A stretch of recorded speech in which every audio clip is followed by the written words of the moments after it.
A graça e a paz do Senhor Jesus. Que Deus abençoe a sua vida. Estamos mais uma vez aqui começando mais um programa na Mesa Podcast. E hoje com uma presença muito esperada. Está conosco aqui o nosso pastor Ezequiel. Amém. Que alegria, meu pastor, receber o senhor aqui. Prazer todo meu. E eu falava há pouco sobre a sua agenda corrida e a gente ainda Muito. assim... a gente ainda assim gastando um pouco. Mas deu certo, né? Amém. Deu certo. Como eu disse, pastor, uma alegria receber o senhor aqui. E já quero começar fazendo a pergunta mais difícil da noite. Todo mundo fala. Quem é o pastor Ezequiel Menezes? Interessante que a gente consegue falar de muita coisa, né? sobre reino, sobre a palavra, sobre tantas coisas. Mas quando é para falar sobre nós, a coisa começa a apertar, né? Mas como já dito, eu estou pastor, né? Não por profissão, porque de profissão sou geógrafo, trabalho com gestão de marketing, sou casado com uma mulher maravilhosa, uma serva de Deus também filha de pastor, viu? Tem esse detalhe ainda, tá tudo ali nesse campo de batalha. 2 filhas, a Maria e a Noemi. A Noemi nasceu agora recentemente, né? Estamos revivendo essa coisa da paternidade e maternidade dos primeiros dias. E, sobretudo, Ezequiel é alguém que gosta de servir. Seja no trabalho, na igreja, na família, acho que o objetivo é esse. Pastor, o senhor nasceu no Evangelho, sempre caminhou? Sim, nasci no Evangelho, num lar regado, né, por palavra, por louvores, né? Muitos músicos na família, muitos pastores, muitos líderes de igreja. No passado da igreja não tinha muito essa coisa da ordenação feminina, né? Por exemplo, então avós e bisas seriam ministras, missionárias, o que hoje seriam pastoras, na verdade, né? E já numa caminhada longa aí com os meus bisavós como plantadores de igreja, meus avós também, os meus pais já estavam ali no eclésio. E eu acabei só seguindo o que já estava meio que predisposto para acontecer. Então, nasci de fato no Evangelho.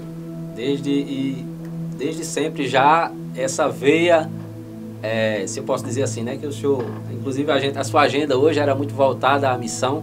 Sim. Então, essa veia missionária já vem já do seu referencial, dos seus antepassados. Muito possivelmente, né? O meu avô em específico, tanto ele quanto os meus bisavós que estavam ali, principalmente minha bisavó, Ilka, que era uma mulher de muita oração, inclusive foi uma das pioneiras da Missão Evangélica Pentecostal do Brasil, instituição em que eu ainda sirvo, na Cidade da Esperança, ela, né, serviu por muitos anos, faleceu ainda como membro de lá.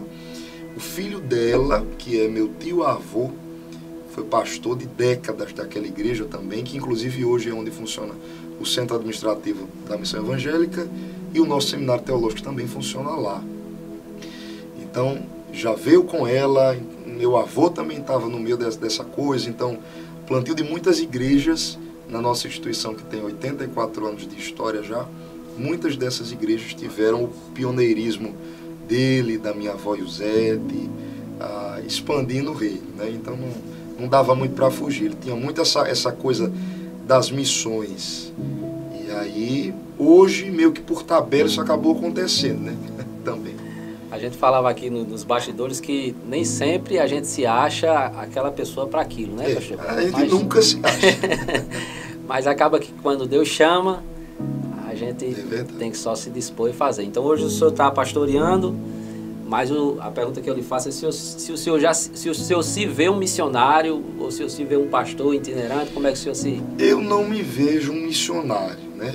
Eu penso na terminologia, na classificação missionário, algo muito de ofício, né?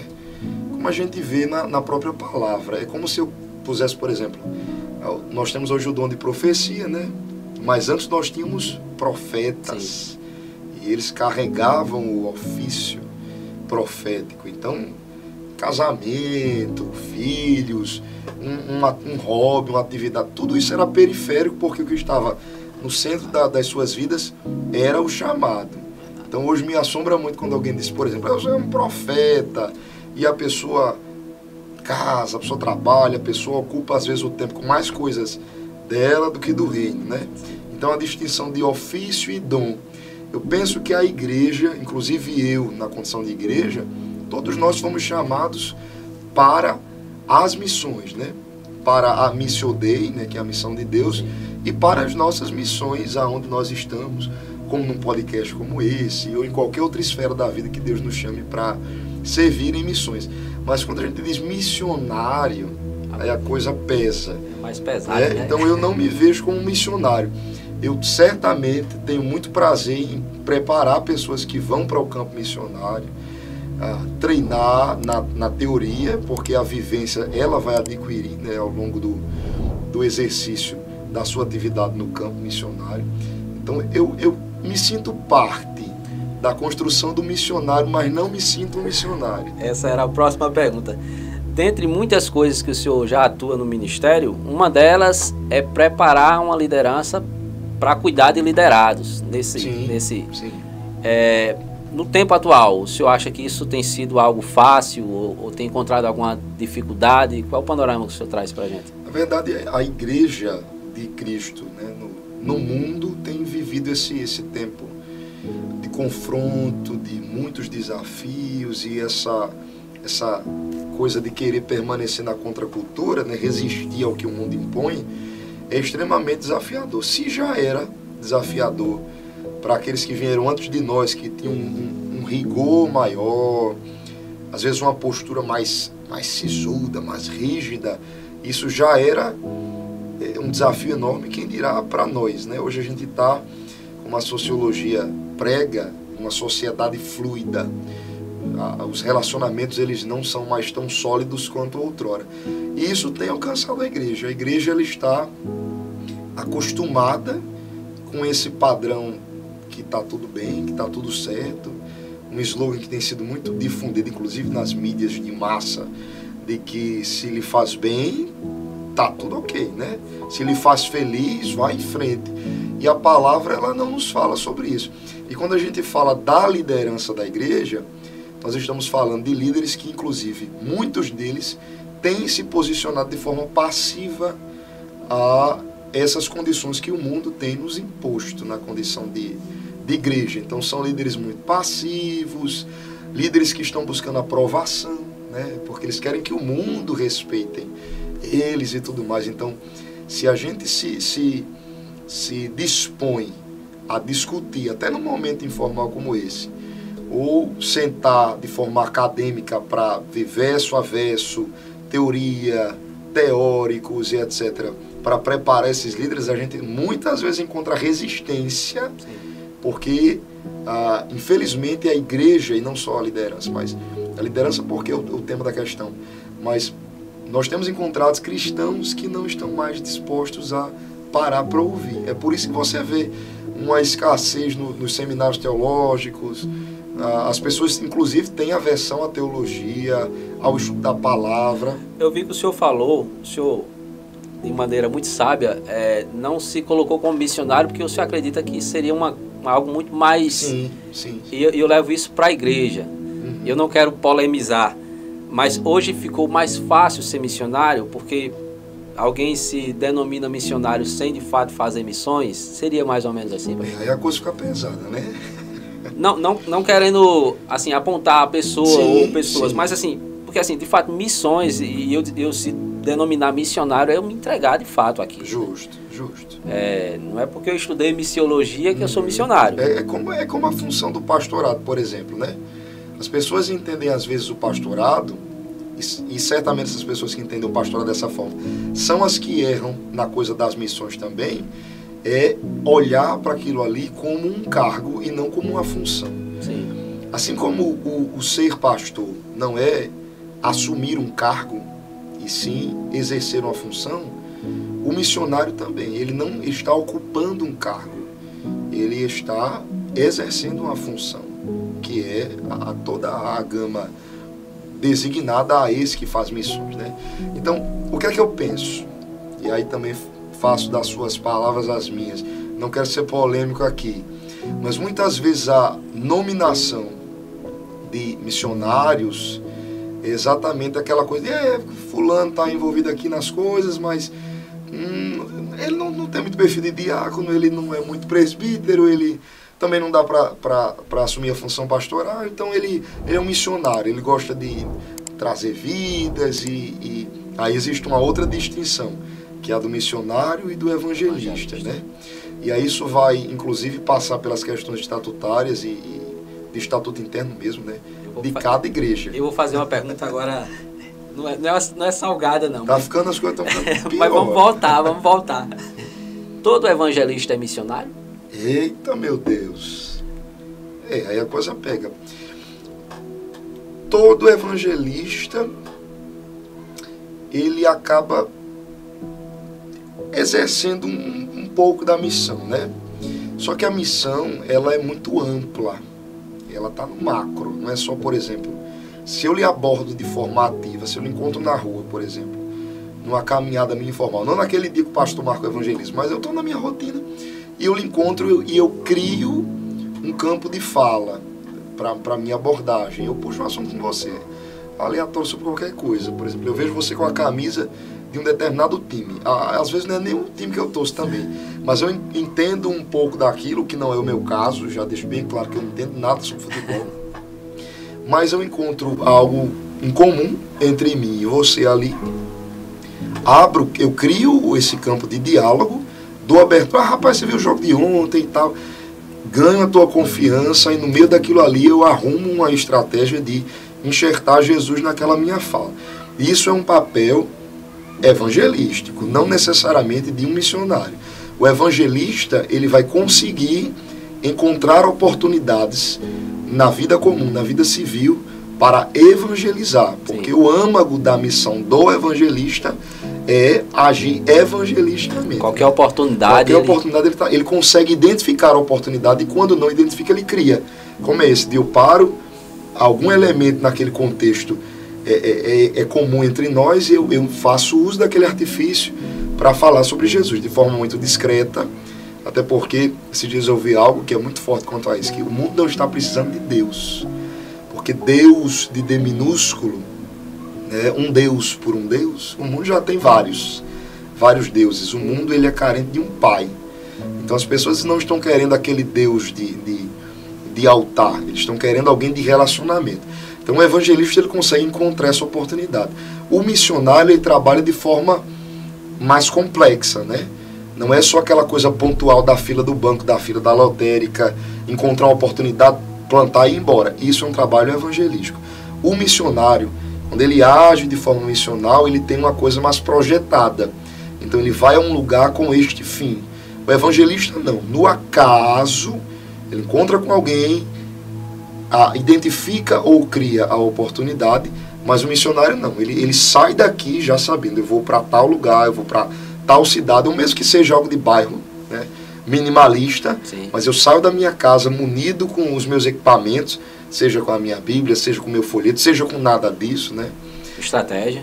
Com alguma outra estratégia, mas eu vou com este fim, com este propósito. Sim. O evangelista seria um oportunista positivo, sim, né? O missionário ele já vai com um propósito estabelecido, ele tem regras, ele tem prazo, ele sabe o que vai fazer, que público vai abordar, então é algo bem mais complexo do que só o agir evangelisticamente, né? Tá respondida aí a sua visão.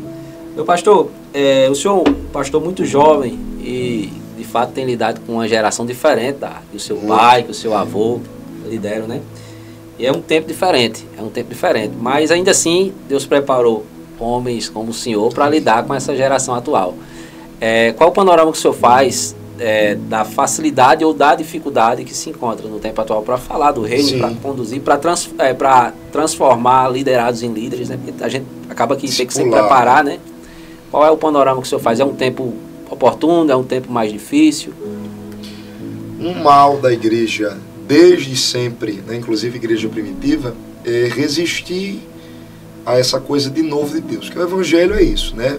Quando eu prego boas novas, estou falando de algo que as pessoas ainda não tinham acesso, e a partir de Cristo elas passam a ter. Então, se a gente olha na palavra, por exemplo, o padrão da igreja primitiva, qual era a maior dificuldade dos apóstolos e dos enviados a essas igrejas, seja para plantio, seja para o tratamento desses agora, então, crentes na pessoa de Cristo Jesus? Religiosidade. Eles já tinham um padrão de fé, de credo, de crença, eles tinham uma ideia sobre a eternidade, eles tinham uma ideia sobre o que era Deus. Jesus era algo muito novo, então até que eles entendessem que Jesus era filho de Deus era um processo. E mesmo depois de confessar e dizer, não, Jesus é o Cristo, como a fala de Pedro, né? Filho do Deus vivo, eu entendo ele, eu reconheço ele como Salvador, mas ainda assim eles não queriam abrir mão de tudo que eles já tinham aprendido, todos os ritos, todos os costumes, os maus costumes. Sim. Então era um desafio daquela igreja. Então os apóstolos lutavam contra isso, inclusive foram mortos por causa dessa resistência. Até porque, pastor, sem querer interromper, foi muito tempo, né? Só aquilo ali. Justo. Era extremamente novo. Há tempos eles ouviam que vinha alguém, só que o que eles esperavam era aquele Messias que fosse passivo àquela realidade. Ele ia vir, né? E ele que tinha que se encaixar no que já estava instaurado, na cultura do povo. O ministério de Jesus curto. Justamente. Quem era que ia crer numa coisa dessa de 3 anos, né? Exato. Um povo, tipo, Jesus não tinha uma função no templo, ele não era um Jairo, ele não era ninguém assim relevante socialmente. Quebrava os protocolos. Exatamente. E essa coisa do ofício era muito real, né? Então Jesus era filho de um carpinteiro, de uma mulher chamada Maria. Dentro da historicidade bíblica, a gente entende que Maria devia ter cerca de 16 anos quando engravidou de Jesus. Você já pensou? Gravidez na adolescência, né? Um adolescente tem um menino, o marido dela, no meio daquele enredo que a gente já sabe, segundo a descrição lucana, né? O evangelho quando escreveu Lucas, e os outros dentro dessa cosmovisão, era algo assim, de você olhar e, como já dizia um dos elencados ao discipulado, né? Porventura vem alguma coisa boa dali, não tinha como. E o que eu penso é que essa mesma dificuldade a igreja carrega até hoje, né? De romper com os padrões que já estão aí, de romper com a religiosidade. Hoje a gente não lida com desafios do mundo, a gente lida com desafios que estão dentro da igreja. Então são pessoas que vieram do mundo, e quando eu falo de mundo eu falo do sistema, né? Vieram do mundo, então eles chegam na igreja cheio de carrapicho, né? Com uma ovelha cheia de carrapicho, cheia de sujeira, e às vezes eles não querem. É como aquele gatinho, embora o exemplo muito raso, mas você pega aquele gatinho de rua, que ele já está tão traumatizado com tudo, que se você for pegar ele para limpar mesmo, para deixar ele bonitinho, ajeitadinho, ele não vai querer. Ele vai lhe arranhar, ele vai... É instintivo isso, essa defesa. Então as pessoas vêm muito armadas para o evangelho. A liderança também. Então às vezes você encontra líderes que eles nem foram tratados direito, né? Tem feridas, tem traumas, resistem a ouvir, resistem a coisa nova. Então hoje, o que eu leio como um dos maiores desafios na igreja contemporânea, nessa geração, você tem uma ideia, por exemplo, se eu sento para conversar com meu pai sobre a administração da igreja, conversa de pai e filho, sim, esquecendo de pastoreio, esquecendo qualquer coisa, nós vamos ter visões diferentes. São 2 gerações distintas. Olha, incansáveis vezes eu já tive essas faíscas com meu pai, né, que é o mais aproximado que meu avô, sobre essas coisas de igreja, porque ele tem uma visão. Eu respeito muito meu pai, honro a vida do meu pai como líder e uma série de coisas eu tenho como referência de muitas coisas que eu faço hoje. Mas em N situações nós já chegamos nessa coisa de que eu não tenho isso e aquilo. Porque nós estamos lidando inclusive com públicos diferentes. Na geração dele já havia resistência, hoje mais ainda. E hoje o mundo tem pregado uma coisa que isso é um fato, que é a coisa da independência. Todo ser, inclusive quando nasce, os pais criam para a independência. A gente fala de independência financeira, sim, fala de independência. Olha, se é uma menina, não dependa de marido. Você se forma, você trabalha para não estar dependendo de ninguém e aquela coisa toda. E não sobre isso, mas no que diz respeito à vida comum. Deus nos chamou para sermos dependentes dele. Sim. Essas impressões estão na igreja. Então as pessoas criam uma resistência porque elas não querem ninguém que diga o que é que elas devem fazer, elas não querem ter uma palavra como norte. Então esse, dentre tantos, é um dos maiores desafios, o padrão de resistência trazido pela religiosidade. Eu quero ainda abordar um pouco mais desse assunto, pastor, mas agora levando para um ambiente mais amplo. A geração atual, ela sente alguma dificuldade de ouvir uma geração passada? E não só singularizando, mas de uma maneira mais ampla. Porque, de fato, a gente fala sobre religiosidade, eu falava esses dias aqui, que em algum momento, tinha um ditado popular que dizia assim, você quer Deus para si e o cão para os outros. Sim. Não sei se eu já ouvi falar nisso aí. Porque acabava que a defesa da nossa fé, em algum momento, ela meio que atacou a ausência de fé do outro.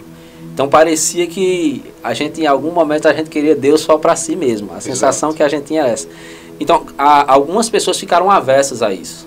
Elas criaram essa barreira, até que o senhor falou, essa barreira de ter acesso. Porque aquilo é um lugar tão santo que só cabe... inacessível. Só dá...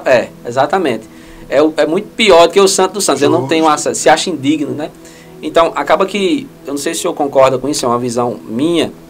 Em algum momento nós somos corresponsáveis por essa dificuldade de anunciar esse evangelho, porque parecia que era acessível só para quem era muito santo e meio que a gente distanciou algumas pessoas do evangelho. O senhor vê assim? Muito, muito. E a gente tem 2 pontos, por exemplo, né? E eu vou falar de experiência minha nessa geração, nesse tempo que eu tenho vivido. Nós temos o lado de que uma geração mais nova resiste à geração mais velha, e nós temos o outro lado da moeda, que é uma geração mais velha que resiste à geração mais nova. E o fato é que, uma certa vez, há poucos anos, bem no período da pandemia, muitas igrejas têm uma cultura, por necessidade, das lives, né? E uma das nossas igrejas, em específico a nossa igreja em Nova Descoberta, uma congregação que é da nossa igreja de Lagoa Nova, eu sempre ia lá, semanalmente, abordar alguns temas. E eu lembro que nesse período, por umas 2 semanas, me propuseram um tema de geração em geração. E a gente estava falando sobre isso, sobre essa dificuldade. O que a gente precisa entender é que o filtro que serve para mim, serve para quem veio antes de mim e vice-versa. Então existem coisas da igreja que veio antes de nós que nós devemos preservar hoje, isso é fato. Isso diz respeito à identidade da igreja, e eu não falo de identidade de instituição, por exemplo, porque a gente sabe que cada instituição, cada denominação tem os seus ritos, tem o seu credo, tem a sua cultura, tem o seu público e acaba criando identidade. Você olha alguém e diz, ele é crente de tal igreja, ele é crente da igreja tal. Mas mais do que isso, nós estamos para preservar a identidade de Cristo em nós. O evangelho sendo defendido não é sobre uma igreja, é sobre o reino. Então essa identidade do reino, tem muita coisa dessas gerações antigas que eles faziam com muito zelo, com muito primor. Coisas que, por exemplo, pareciam até besteira. Construção de igreja, não podia faltar aquela cerimônia cheia de adorno e adereços, de colocar a Bíblia, né, como a pedra fundamental. Reunir os pastores. Hoje você vê qualquer pessoa aluga um ponto da esquina. Eu ia confessar para você, eu achava aquilo tão... Pois é. Um simbolismo tão forte, né? Exatamente. Aí eu me perguntei, há algum tempo eu me perguntei, e as igrejas são alugadas? Como é que acaba Justamente, né? Então antes se tinha eu não estou aqui dizendo que é certo ou errado. Nem eu, exatamente. Né? A gente já se sai os dois dessa enrascada. É certo para quem acha certo. Justo. Eu estou colocando o zelo que eles tinham com aquilo ali. E tomando aquilo, por exemplo, para muitas outras coisas. Recentemente a gente fez um trabalho evangelístico em Quintas, né, que é onde eu estou, na Missão Evangélica em Quintas. E nós temos uma quadra de esportes muito próxima, inclusive na mesma rua da igreja, que faz cruzamento com algumas outras. E nós nos juntamos com algumas outras igrejas ali da região imediata, inclusive meu sogro que também é pastor de igreja próxima lá, e fizemos um trabalho consideravelmente grande numericamente falando. Enchemos aquela quadra de crentes para meio que trazer muitas pessoas não vão ao culto litúrgico no templo, né? Então o culto evangelístico ainda permanece, embora muito tradicional, sendo uma estratégia eficaz de evangelismo, mesmo que não seja para conversão imediata, porque conversão é processo, não é pontual, a pessoa confessa. A confissão é pontual, mas a conversão ela é a longo prazo. Então, mesmo que não seja para a pessoa, eu tenho 300 mil pessoas levantando a mão e dizendo eu quero Jesus, mesmo que isso não aconteça, mas foi uma porta aberta, levando a igreja essas pessoas. E eu conversei, eu estava num dia como esse, né, 20, meu Deus, e falando com a igreja, e as cadeiras, e não sei o que, e o som chegou, e o Fred de lá vai, e aquela coisa.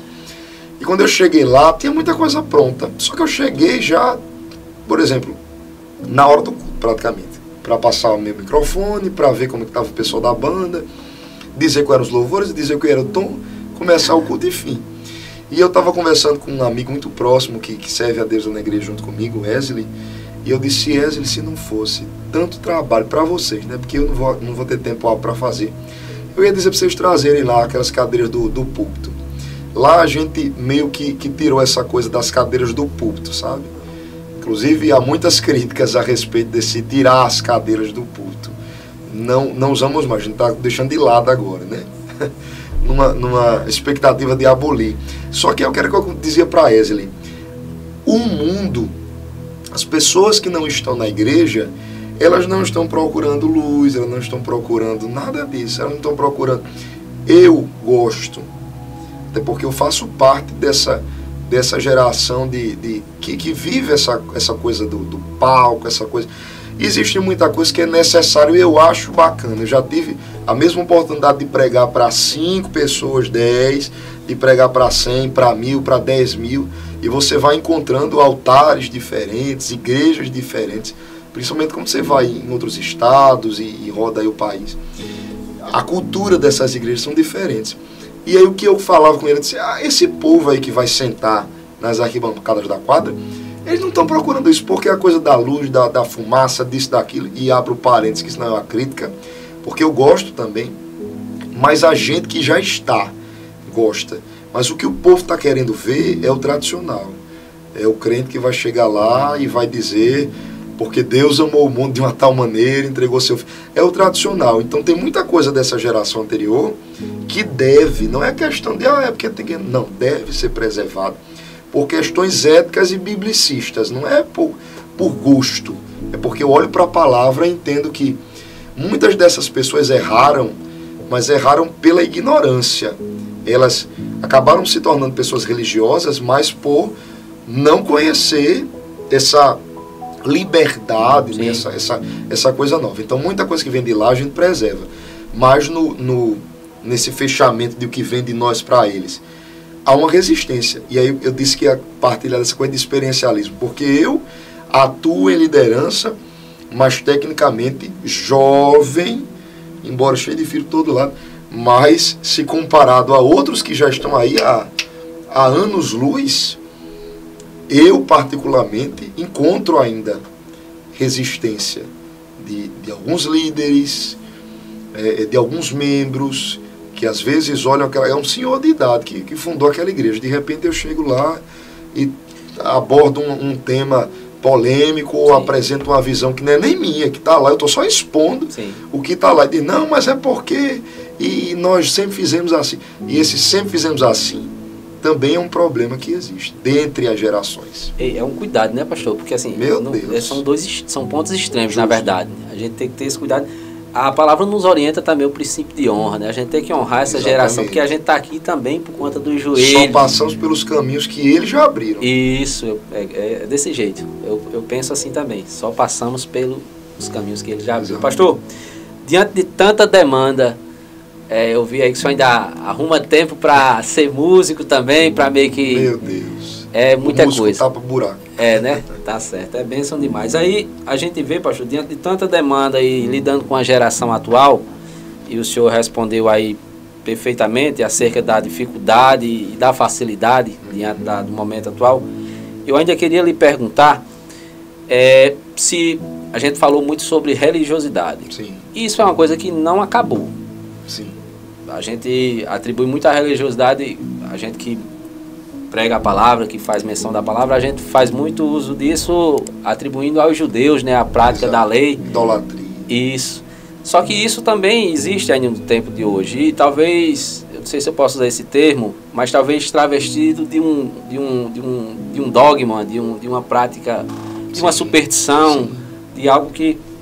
Aí eu lhe pergunto, o tema que a gente falou em abordar hoje falava sobre liberdade. Sim. Essa liberdade, ela passa pela essa necessidade de não existir essa religiosidade travestida com esses itens que eu falei aí. Porque onde existe isso, a liberdade, ela não acontece? A palavra já nos dá um norte disso, que é onde o Espírito do Senhor está, ali a liberdade. Então, partindo desse pressuposto, a gente entende que se eu entendo um sistema, uma obra, um segmento, a igreja, o eclésio, enfim, como sendo algo instituído por Deus, eu preciso entender que aquele lugar é um lugar de liberdade. As pessoas, elas criam uma aversão, inclusive, ao vir para Jesus, porque elas são apresentadas ao sistema igreja.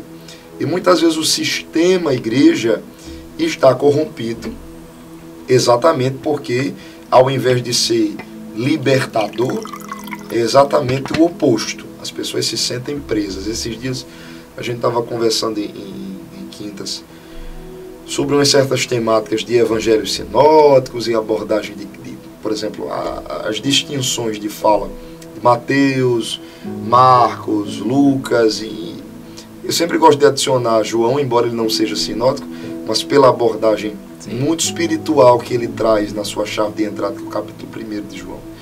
E a gente falava sobre Lucas. A gente entende teologicamente que quando, dentro da historicidade bíblica, Lucas escreve a descrição de evangelho que carrega o seu nome, né, Evangelho de Jesus, quando escreveu Lucas, ele ainda não reconhecia Jesus como Senhor, né? Então era um descrente falando a respeito de Jesus. Os escritos foram encomendados. Lucas escreveu a mando de alguém, a pedido de alguém.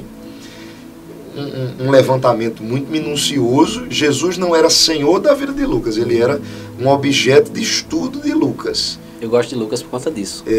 E aí uma coisa bacana, e que a gente fala sobre essa coisa da religiosidade e como o porquê as pessoas têm essa aversão às vezes à igreja. Nós temos algo muito forte em Mateus, nos capítulos 5, 6 e 7, por exemplo, que é o Sermão da Montanha. Inclusive tem gente que misteriosamente reduz o Sermão da Montanha como se fosse só as bem-aventuranças, né? E aí, o Sermão da Montanha começa na descrição de Mateus com as bem-aventuranças. Então é tudo muito florido, é tudo muito lindo, bem-aventurado isso, bem-aventurado aquilo, se você chora, tudo bem, porque tem alguma coisa boa para você, se é perseguido também, então é tudo muito florido.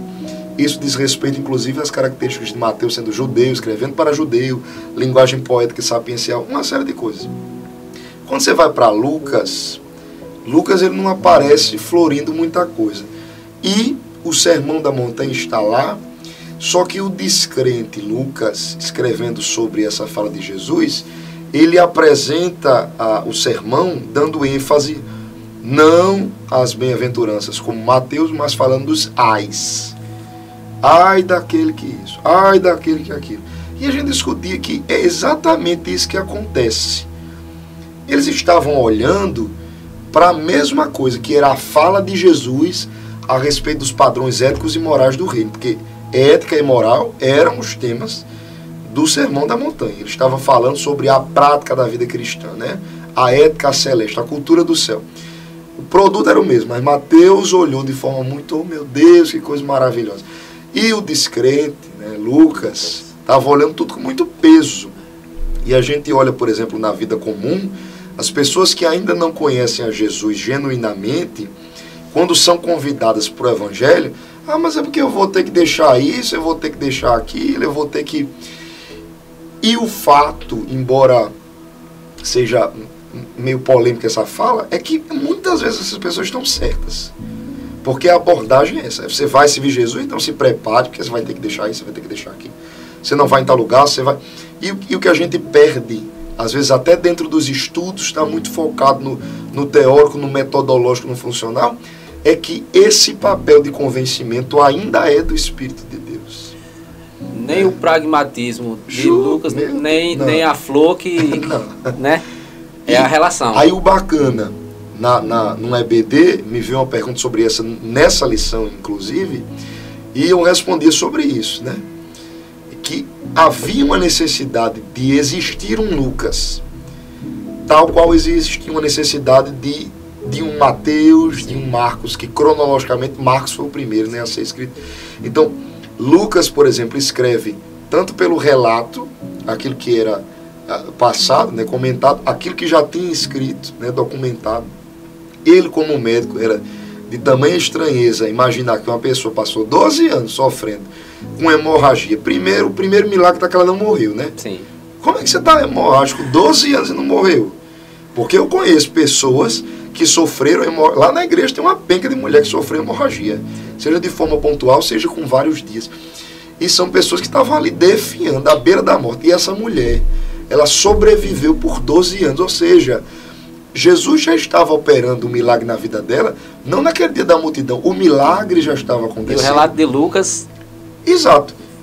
O engraçado é que Lucas ele foi muito nesse foco de relatar esses fatos mirabolantes, porque era estranho para ele falar de um caso que, se fosse na nossa perspectiva contemporânea, estava laudado, tinha um laudo. A prescrição dele ali não tinha uma coisa errada ali. Justo, como é que pode? Tinha um laudo para aquilo, e aquilo era curioso para ele. Havia necessidade disso. Então, era necessário haver um Lucas com tanta criticidade, com tanta minúcia, por causa do público a quem ele ia comunicar o evangelho. Ele nem sabia que estava sendo usado para espalhar o evangelho. Sim. Mas Deus o havia levantado para isso. Marcos, ele escreve tudo que Mateus escreveu, mas de forma muito sucinta, porque Marcos escreve para gregos e romanos, que era um público que precisava da prática. Então os verbos em ação estavam lá o tempo inteiro no começo dos capítulos. Então a gente vive muito essa igreja de Lucas, né? Na verdade, a igreja encontra muitos Lucas, né? É desafiada por muitos Lucas, que eles até têm interesse de conhecer Jesus, mas eu estou conhecendo Jesus, mas eu tenho uma dúvida sobre isso. Eu não sou muito fã de dízimo, eu não concordo muito com o dinheiro que vai para o bolso do pastor, eu gosto de igreja, mas está tudo bem, mas quando começa a falar disso eu já... Então tem muitas coisas que, por exemplo, na nossa igreja a gente recebe até pessoas que têm orientações sexuais diferentes. E lá o tempo inteiro elas são confrontadas quanto a isso. A gente precisa receber na condição de... Eu não estou falando de receber esporadicamente, vir um dia e não vir mais, não. Estou falando de pessoas que assiduamente frequentam os cultos, estão ali, mas ainda precisam ter um encontro genuíno com Jesus. Sim. E não é a falta de fala de que está errado, de que é pecado, de que isso, de que aquilo, do que a palavra diz. Não é. Mas aí entra um outro problema. E você falou sobre esse termo anteriormente, que é o extremo. O extremismo é o perigo da igreja. Ou o camarada encontra aquela igreja de que não pode nada, a única coisa que pode é ser crente e ir para o céu, mas não pode mais nada, mais nada. Nem um podcast como esse pode acontecer, porque é tecnológico demais. É demais. É de tamanha estranheza. Eu tinha um primo que dizia que tudo que começava com www era diabo. Era do diabo. E, inclusive tinha gente difundindo até uns anos atrás que www era o 666. Era, né? Diablo. Justo, rapaz, então tá muito claro. Diabo muito espanhol. E aí tem o outro ponto disso, que é a igreja muito liberal. Extremos. Né? São os extremos. Então a gente precisa estar sempre se equilibrando nessa linha tênue para não cair na isca do extremismo. Pastor, dentro disso tudo, nem João, nem Mateus, nem Lucas, o senhor concorda que a igreja atual, ela precisa estabelecer um relacionamento para de fato se sentir livre? Porque a gente fala sobre liberdade. Sim. E a palavra ela não aprisiona. Exato. O que aprisiona é se você pegar um texto ou um contexto ali e ficar por detrás daquilo ali. Exato. E o senhor arrumou tempo, diante disso tudo aí, o senhor arrumou tempo para escrever um e-book, né? Uhum. Que fala sobre liberdade. Sim. Eu queria que a gente fizesse aqui passeasse por esse contexto aí, porque eu acho que é o que a gente precisa. A gente falar sobre o Evangelho segundo Lucas, ou segundo o que Mateus escreve, mas de fato, se o homem não estabelecer um ambiente, um relacionamento com Jesus, exato, nem o extremo de Lucas, nem o pano de fundo florido de Mateus vai fazer com que ele se sinta liberto. Sim. Talvez de um dogma ou de uma lei que ele não consegue viver, né? Porque esse foi o questionamento. Exato. A lei até então ela era bênção, só não conseguia ser praticada pelos judeus. Sim. Né? E Jesus questionou isso, mesmo não abrindo mão de obedecer. Isso é o que eu mais amo no Evangelho, é porque Jesus ele não veio para destruir ou para abolir a lei. Né? Então eu queria que o senhor trouxesse. Aí o senhor arrumou tempo, diante disso tudo aí. Até passou aqui, eu estava lembrando, o senhor foi pai agora há pouco, né? Sim. Alguns meses, é? Não, agora fez um mês. Fez um mês. Eita, pronto. A filha mais nova tem um mês. Não está nem dormindo ainda, né? Justo, está na peleja ainda. Mas é bem, aí arrumou tempo para escrever algo acerca de liberdade. Traz pra gente aí um pouco. Bom, um spoiler. Um spoiler. Inicialmente você pode encontrar esse e-book lá na minha biografia do Instagram. Tem um link lá que vai dar para a plataforma. Você pode encontrar ela lá, esse e-book lá. Foi um e-book não planejado por mim, né?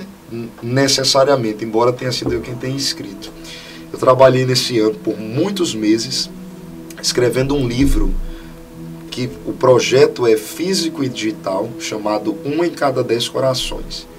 E aí podemos contar com a parceria do pastor João Lúcio Tanuri, da Igreja Batista Lagoinha, esposo da pastora Helena Tanuri, que somou conosco ali em algumas temáticas. Ele, inclusive, fala sobre coração ensinável. E muita coisa bacana ali. Então, eu me dediquei muito a isso. Inclusive, as minhas mídias estavam voltadas para o lançamento desse livro.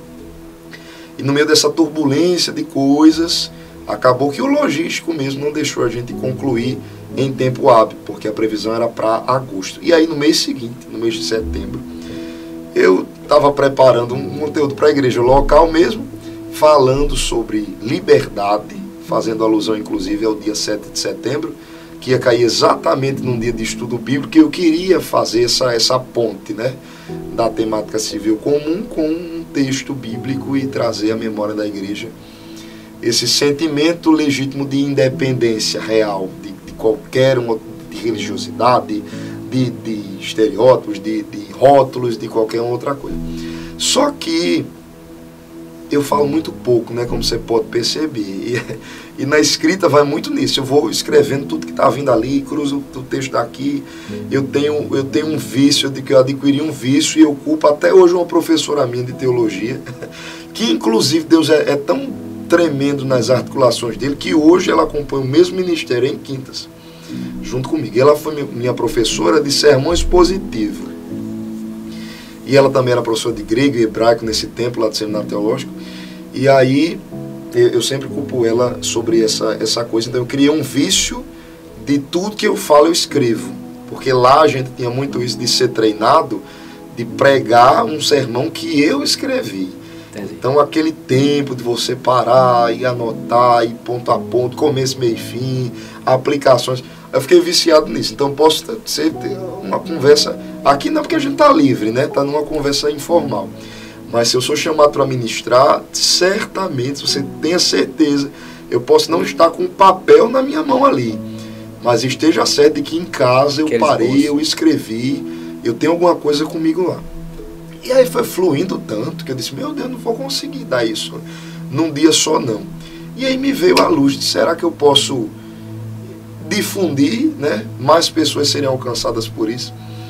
E rapidamente eu já fui trabalhando com o pessoal de mídia também, vendo o que é que eu vou fazer. Eu boto uma publicação hoje, lanço amanhã, e aí hoje ele está disponível para compra, mas no dia do lançamento, que foi exatamente no dia 7 de setembro, ele estava gratuito, né? Estava free. Mas pode aguardar o seu. E aí aquela temática liberdade surgiu de uma reflexão em Gálatas capítulo 5, que Paulo já começa falando à igreja em Galácia, dizendo isso, né? Foi para a liberdade que Cristo vos libertou. E a gente tem dois conceitos que sempre se cruzam, embora eles sejam aplicados de formas distintas, né? Eles têm uma conceituação distinta, que é o liberdade e a libertinagem, né? Sim. Sempre confundido na cabecinha de alguns. Exatamente porque, inclusive, o próprio apóstolo, não era coisa da minha cabeça, o próprio apóstolo Paulo, no capítulo 5, aconselha aos crentes da igreja em Galácia que não fizessem uso da liberdade para pecarem deliberadamente. Então, é um desafio que a gente vive hoje, porque quando a igreja, por exemplo, apresenta esse Cristo gracioso, que perdoa pessoas, nosso Abba Pai, e aquela coisa. Não estou dizendo que ele não seja nada disso, ele é, graças a Deus por isso que recebemos Cristo, né? Estamos aqui por isso. Estamos aqui por ele, ele nos deu livre acesso ao Pai. Isso é muito positivo, mas isso não nos faz, nele ou por ele, libertinos. Sim. Não é porque eu encontrei a graça que eu vou usar a graça como artifício para sustentar o meu pecado. Não, tá tudo bem porque Jesus perdoa, né? Tá tudo certo. E aí entra numa série de discussões aí. Mas em suma, a temática central do e-book é essa, né? Discutir sobre essas questões. São só 7 temas dentro dessa, falando sobre circuncisão, que também era um padrão que prendia as pessoas na religiosidade. Naquele período, Paulo escreve sobre isso, falando sobre isso, porque as pessoas queriam vir a Jesus, mas permanecer nas práticas antigas. E Paulo tinha propriedade para falar isso, não era, pastor? Ele vinha do meio da coisa, né? Falava como quem sabia. Isso. Eu penso que até Deus tinha levantado Paulo nessas condições por isso. Por isso. Eu não quero nem polemizar também não, mas há quem diga que o espinho da carne de Paulo talvez fosse isso. Ele teve que conhecer o outro lado para poder ter propriedade para falar. Eu confesso que para mim até hoje ainda é uma incógnita, né? Assim, para mim também, eu não consigo nem concordar. Eu não me arrisco a conjecturar o que é que possa ser, até porque é muito perigoso, né? O fato é... Abre margem para heresias da vida. Exatamente. O fato corta esse pedaço e bota a gente aí no...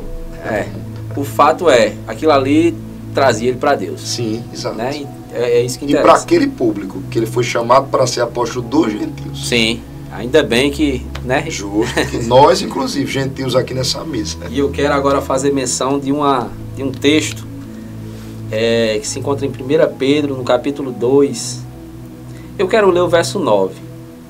Diz assim, e depois eu vou pedir ao senhor para o senhor trazer uma breve visão acerca do que o senhor entende por esse texto. Capítulo 2, verso 9 diz assim: Mas vós sois a geração eleita, o sacerdócio real, a nação santa, o povo adquirido. O povo adquirido para que anuncieis as virtudes daquele que vos chamou das trevas para a sua maravilhosa luz. Traz pra gente uma visão acerca dessa palavra aí, porque é muito forte. É forte. O fato é que, numa visão tão peculiar, e já começa sendo intrigante por quem escreveu, né? O texto se enquadra dentro das epístolas pastorais. E quem era esse pastor autoral desse texto? Era exatamente alguém que passou por um processo que hoje prega. Hoje ele fala sobre isso, né? Ele nos deixou esse edito exatamente porque ele tinha experimentado esse processo de transformação. Ele foi eleito, ele foi constituído como geração eleita. E era alguém avesso àquela realidade toda. Há teorias de que Pedro, por exemplo, ele havia estudado para se tornar alguém de renome na lei e conhecedor de muitas coisas, mas que o seu temperamento tinha impedido de ele levar até o fim esta formação, e por causa disso tinha desistido no meio do caminho. E lembrando que isso é tudo alegórico, né? Não há comprovação real disso.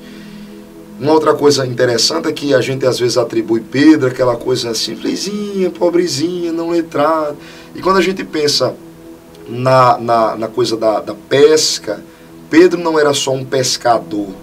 Pedro era dono de uma sociedade pesqueira, né? Ele estava ali na cooperativa. Não era um coitadinho, não. Coitadinho sou eu, meu Deus. Pedro tinha peixe para ele, tinha gente trabalhando com ele, ombreado a ele, e uma série de coisas. E outra, naquela área, e principalmente para quem trabalhava no comércio, haviam algumas exigências, não que ninguém impôs, mas a natureza do comércio local pedia, por exemplo, que estes comerciantes, a independer de que áreas atuavam, tivessem conhecimento de outras línguas, porque eles estavam lidando com atividades econômicas que se davam numa área portuária, recebendo povos de outras etnias.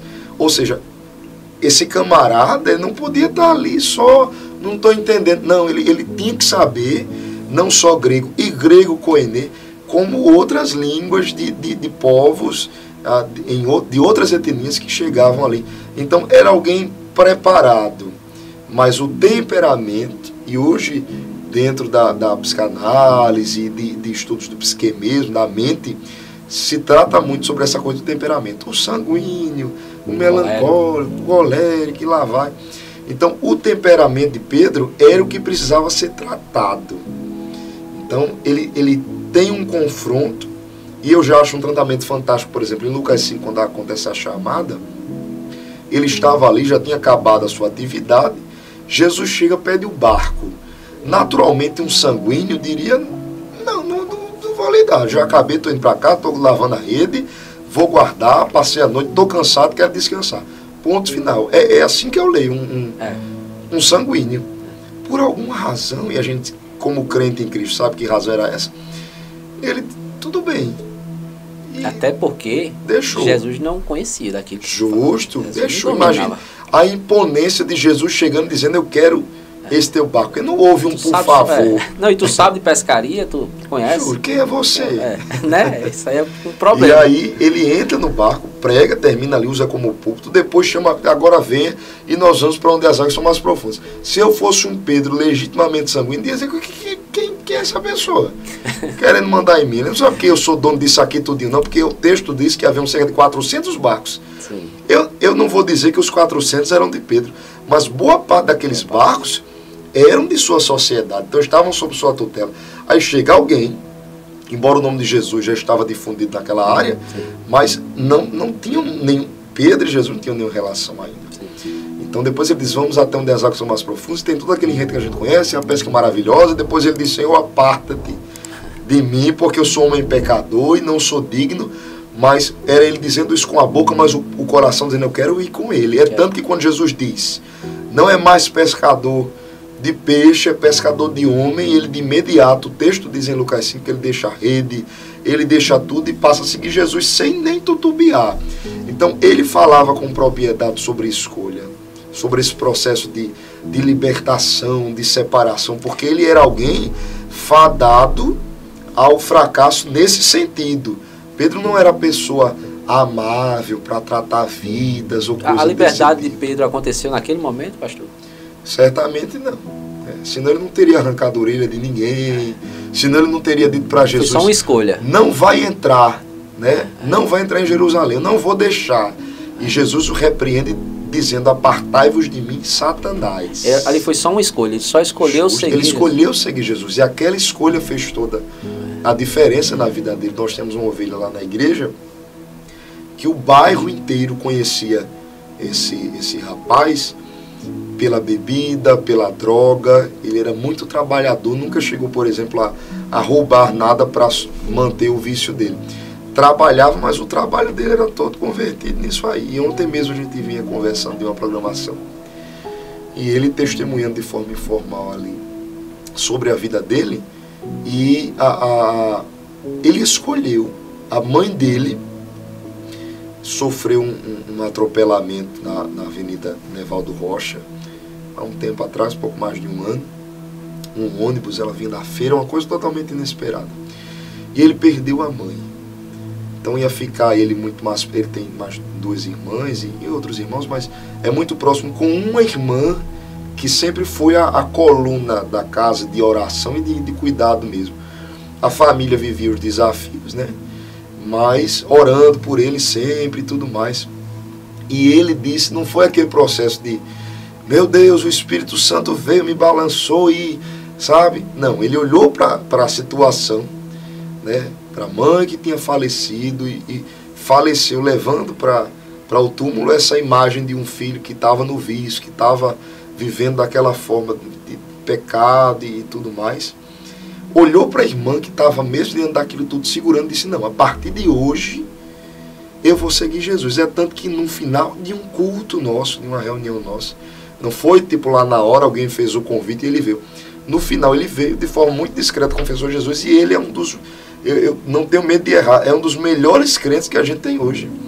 Mas não começou, a caminhada dele não começou tipo, não, ele foi surpreendido com o contexto escolheu dizendo, eu vou servir esse Jesus, e ele aprendeu a servir Jesus. Pedro foi assim. Quando Jesus chega para Pedro, pastor, a gente está falando um pouco de Pedro, e a história de Pedro era muito intrigante, né, de fato. Sim. Quando Jesus chega para Pedro e diz assim, mais lá na frente, quando tu te converter, isso soa um pouco pesado. Justo. Talvez se fosse um de nós, né, o nosso ego, eu não talvez... sou convertido, não. Peraí, o teu ministério aí já faz uma data que a gente está andando junto. Essa é a pergunta. Como é que o senhor vê esse posicionamento de Pedro diante disso? Porque vem Jesus e estabelece a igreja numa ideia de pedra, de Pedro. Exato. Há quem diga e se pergunte, por que Jesus não estabeleceu a igreja em João, né? O apóstolo do amor ali, uma figura que teve ali o ombro, enfim, que parece... Sim. Eu acho que às vezes a gente meio que desenha, né, a figura, a gente lê e desenha, não... por que Jesus não estabelece a igreja nele, estabelece em Pedro? E Pedro, hora nenhuma, quis passar uma ideia do que não era. Pedro ele foi muito, eu diria que positivo. Pedro não teve interesse. Qual é a visão que o senhor tem acerca do posicionamento de Pedro diante disso? Diante de Jesus olhar e dizer, olha, você tem que ser assim, você tem que trabalhar isso aqui. Jesus preparou de fato Pedro. O senhor vê assim também? Essa de fato é uma liberdade em Cristo? Sim. Antes do sobre Pedro, queria me ater à fala de Pedro, por exemplo, para a fundamentação da igreja. Quando a gente vai no âmago do texto, as duas palavrinhas que são usadas como trocadilho, né? Sim. Pedro, tu és pedra, e sobre esta pedra... Sim, sim. Não. Esses dois termos, Pedro, tu és pedra, e sobre esta pedra, na nossa linguagem aparece assim, né? Pedra e pedra, que é a mesma coisa, pedra, pedra. Pedro, tu és pedra e sobre esta pedra. Mas no âmago do texto, os dois termos aparecem de forma diferente. O primeiro, Pedro, tu és pedra, tecnicamente diria respeito à resistência de Pedro, à fala assertiva. Pedro não foi, por exemplo, dizendo, quando o contexto era aqui, estavam questionando a respeito da pessoa de Jesus, quem era Jesus, né? E aí eles chegam para ele e dizem, mestre, estamos aí dizendo que tu és profeta, que tu és isso e aquilo, e a pergunta que veio para Jesus, ele outorga aos discípulos, né? Ele repassa aos discípulos. Diz, vocês, o que é que acham? O que é que vocês dizem? Pedro não disse assim, eu acho, não, ele disse, tu és o Cristo, o Filho do Deus vivo. Então quando Jesus diz assim, Pedro, tu és pedra, era Jesus dizendo numa paráfrase, né? Pedro, tu é muito seguro do que tu fala, viu? Tu é duro, né? Quando Jesus fala, no âmago do texto, né? Quando a gente pega a raiz do original dele, né? Pedro, tu és pedra.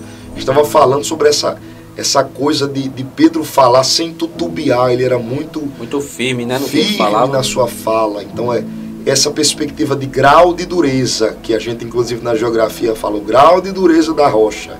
Então, Jesus estava falando sobre isso, o grau de dureza de Pedro, mas não era aquela dureza de resistência, era aquela dureza de falar com muita propriedade, de certeza. Desde sempre, né? Pedro sempre. Justo, muito sempre. Ali, ele não em nada, sabe? Ele é muito centrado no que ele falava.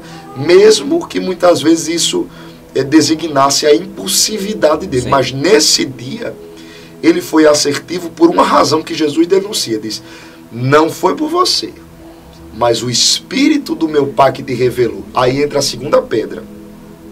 Pedro, tu és pedra, era Jesus falando sobre o grau de dureza e assertividade, e etc., a firmeza de Pedro naquela afirmação. E quando ele usa o segundo termo, a segunda pedra, era exatamente a afirmação de Pedro. Porque o termo que aparece lá no hebraico, né, dessa segunda pedra, é exatamente como se fosse fragmento de rocha.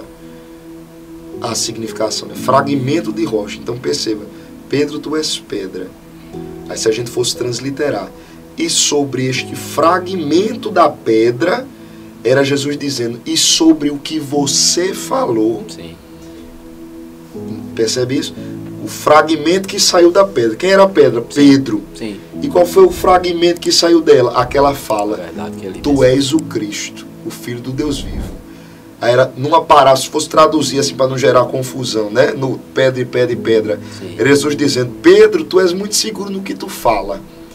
E sobre esta tua fala, sobre esta tua afirmação, eu vou edificar a minha igreja. Ou seja, a igreja foi edificada não sobre a pessoa sobre uma fala de Pedro, mas sobre a fala de Pedro. Qual era a fala de Pedro? Tu és o Cristo. Ou seja, o fundamento da igreja, mais do que qualquer outro, é o Cristo, o Filho do Deus vivo. E a igreja, de uma maneira errônea, atribuiu, pegou isso aí, pegou. Inclusive os nossos irmãos. Nós somos católicos apostólicos, né? Não romanos, mas os nossos irmãos católicos que ainda não foram esclarecidos sobre essa verdade, inclusive na historicidade da igreja, apontam a Pedro como sendo o primeiro Papa, né? Exatamente por causa dessa interpretação regular. Uma frase. Meu pastor, a hora, a gente passa rápido demais, a hora, meu Deus do céu. A gente está chegando aqui nos momentos finais, mas eu ainda queria lhe pedir uma coisa, para a gente fazer aqui um bate-bola rápido. A gente vai dizer uma palavra aqui e algo que vem ao seu coração. Perigoso, estava tão bom, só da Bíblia. Meu pastor, vamos lá. Quando a gente... Antes de mais nada, eu quero louvar a Deus pela sua vida, pastor. Mais uma vez, agradecer. E eu por essa oportunidade, por essa mesa, precioso. Por essa graça. A gente tem dito aqui que esse momento de mesa ele é tão bom, né? Como é bom se a gente tivesse mais tempo, se a gente pudesse fazer isso todo dia, no final do culto, talvez. A gente falou muito sobre geração e eu penso que o tempo está cada dia mais corrido, né? Mais corrido, né? A gente termina ali o culto e passa lá, sei lá, 15, 20 minutos ali, o pessoal já tem que sair, aquele negócio todo. O ambiente de mesa ele é necessário. Não só ou num podcast, mas que a gente possa ter. Na vida, né? Essa comunhão. Vamos, pastor, o arrebatamento. Eita, Jesus. Começou bem já. E aí? O que é que o senhor vê, qual é o seu... O que é que o senhor tem a falar acerca do arrebatamento da igreja? O arrebatamento para mim é um acontecimento real, visual, né? Diferente do que alguns discursam. Inclusive nós temos cantado muito isso, né? Abrir e fechar de olhos. E não é bem isso, porque a terra vai ver isso acontecendo. A terra vai ver o desaparecimento das pessoas. Então é algo real, é algo que nós devemos esperar com brevidade. Eu não ouso dizer, como muita gente diz, nós somos a geração do arrebatamento, porque muitos também disseram isso e acabou não acontecendo. Embora muitos acontecimentos estão aí e existem pessoas estabelecendo o calendário das revelações, né?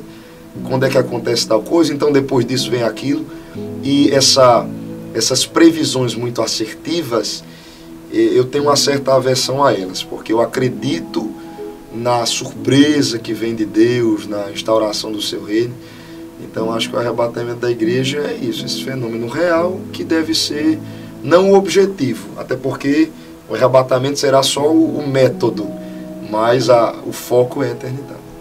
A igreja do Senhor na terra. Eita Jesus! Seguindo nessa mesma linha de perspectiva de arrebatamento e tal, o conselho é que a gente não foque, embora eu acabei de dizer que a gente deve ter por alvo a eternidade, mas a gente não precisa estar idealizando muita coisa do céu, até porque, coisa polêmica também, o céu não foi feito para nós. Ou se eu pudesse reformular isso, não viveremos no céu para sempre. A palavra nunca, Jesus nunca nos prometeu viver no céu para sempre. Então eu gosto de sempre, às vezes a gente diz céu de forma cultural, né? Inclusive, inúmeras canções das gerações anteriores falavam de céu, as nossas também, mas eu gosto quando a gente usa o termo eternidade. É para lá que nós vamos, para a eternidade. Aqui temos uma vida limitada.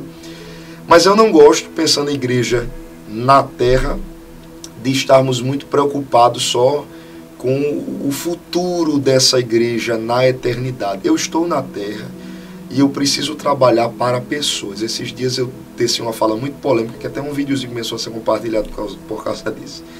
Que eu disse que Jesus, por ele mesmo, ele não precisava de igreja em templo. porque a igreja foi instituída por Jesus, inclusive acabamos de comentar sobre a igreja instituída, foi instituída por Jesus por causa de pessoas. A igreja foi instituída. Jesus disse, olha, é necessário haver uma congregação, é necessário que as pessoas estejam ali juntas, é necessário que haja essa igreja, claro, essencialmente organismo vivo, mas que haja um lugar, haja um momento de reunião, haja um tempo de culto, de liturgia acontecendo. Porque a igreja foi instituída por causa de pessoas. Jesus instituiu a igreja por causa de mim e de você, porque ele sabia que nós precisávamos da coisa tangível. Inclusive é um conselho dele, não deixeis de congregar. Então, se há até um conselho dentro dessa fala para a igreja na terra, é que foque aqui mesmo, você foi chamado. Existe um louvorzinho antigo, né? Caminhando eu vou para Canaã, de ontem, lançado ontem, né, esse hino.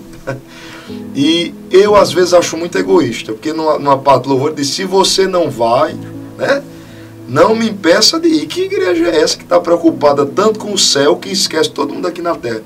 Então, enquanto somos igreja da terra, na terra, que esse sentimento de servir ao outro esteja sempre em atividade, porque mas Deus não nos pediu para conquistar o céu, Ele nos chamou para conquistar a terra. Meu Deus. Dia feliz na vida do pastor Ezequiel. Meu Deus do céu. Ah, Jesus, são tantos dias felizes, mas um dia feliz na minha vida foi quando eu disse, eu vou. Porque eu sempre resisti muito, sabe? Até pelo histórico ministerial de família, então não era aquela coisa. Tem gente que está de fora do ministério e diz, nossa, eu queria tanto, né, tá ali, ou... Tem gente, e geralmente essa galera dá errado, né? Esse pessoal que almeja muito isso dá errado. Geralmente o que dá certo é o que diz, eu não quero, eu não vou. Esse aí, costumeiramente, à luz da Bíblia é o que dá certo. Então eu sempre resistia muito, inclusive meu sogro, a minha sogra, eles me incentivavam muito na chamada. Minha esposa, né, que hoje é minha esposa, mas ela caminha comigo há pouco mais de uma década. Então, houve um tempo, na verdade, quando a gente era casado, ela fez essa confissão já. Ela disse, olha, se eu soubesse, eu tivesse certeza absoluta que um dia você ia ser pastor e a gente ia viver essa coisa do ministério, eu não ia ter aceito casar com você. Porque ela vinha de uma realidade ministerial, os pais, né, já pastoreavam, ela viveu como filha de pastor, situações extremamente difíceis, e aí ela saiu de uma situação de filha de pastor para ser esposa de pastor. Então, foi muito disso. Então, eu também tinha uma certa resistência pelo histórico da família e inúmeras situações. Também no ministério e na família. Então, não era nada que eu sempre dizia, não, me deixe servindo, mas eu não quero nada disso não. E eu sempre brinco com a igreja que no dia que eu encontrar Paulo, na eternidade, eu vou dizer, rapaz, você disse uma coisa, mas eu preciso lhe dar um balanço aqui, porque Paulo diz assim, quem almeja o episcopado, né, quem almeja o pastorado, grande coisa almeja. Aí eu vou dizer, você disse isso, meu filho, que você era missionário, porque se você ficasse na igreja local, aí era muito fácil projetar Timóteo, deixar ele e ir embora, né, porque se você fosse pastor, você não tinha dito isso. Então, acho que o dia mais feliz na minha vida foi quando eu deixei de fugir, deixei de recalcitar contra o aguilhão, e disse, não, tudo bem, eis-me aqui, eu vou. Glória a Deus. Pastor, agora eu vou lhe pedir a última coisa da noite. Eita Deus. Vou pedir para o senhor olhar para essa câmera e se dirigir ao público que nos assiste e ao pessoal também que lhe acompanha. Amém. E abençoar essas vidas com a palavra, algo que o senhor sente de Deus. Amém. Queridos, eu estou aqui extasiado, né? Porque quem me conhece sabe que parar em qualquer momento comigo falar de Bíblia é algo que eu vou longe. E eu quero aconselhar a você, né, a ter essa dedicação. Hoje, dentre tantos temas que a gente discutiu aqui nessa mesa, um dos principais foi essa coisa da liberdade, do romper alguns paradigmas, de fugir da religiosidade, mas que no contraponto disso preservar coisas que as gerações que vieram antes de nós já deixaram predispostas, já deixaram dispostas à mesa para nós, né, usufruir disso também, encontrar um ponto de equilíbrio. E se uma coisa importante para nós como igreja, contemporânea hoje é entender que nós não precisamos estar por aí brigando por nada. Num tempo em que a igreja vive um ativismo gigante, um momento como esse de liberdade, de partilha, de cosmovisões distintas, de experiência sendo apontada de ambos os lados, nós somos convidados a refletir mais sobre reino, esquecer um pouco a religião, esquecer um pouco a instituição, esquecer um pouco as placas, né? Esquecer um pouco tudo isso que é muito sistêmico e entender que o reino está nas nossas mãos, né? Lá em Lucas 12, 32, o texto diz, o próprio Jesus declara, e só Lucas diz isso, não tema o pequeno rebanho, porque foi do agrado do Pai dar-lhes o vosso reino. Então, se há alguma preocupação entre nós, havia, porque depois dessa conversa aqui, não deve haver mais, porque você é livre, o reino já foi lhe dado, não tema mais ao coisa alguma, e que Deus lhe abençoe em nome de Jesus. Glória a Deus, meu pastor. Vamos encerrar aqui. Queremos agradecer você que chegou até aqui. Não deixa de curtir, compartilhar. Que mesa abençoada.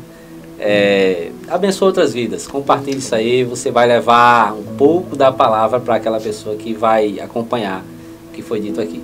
Deus abençoe a sua vida. Até o próximo Na Mesa Podcast.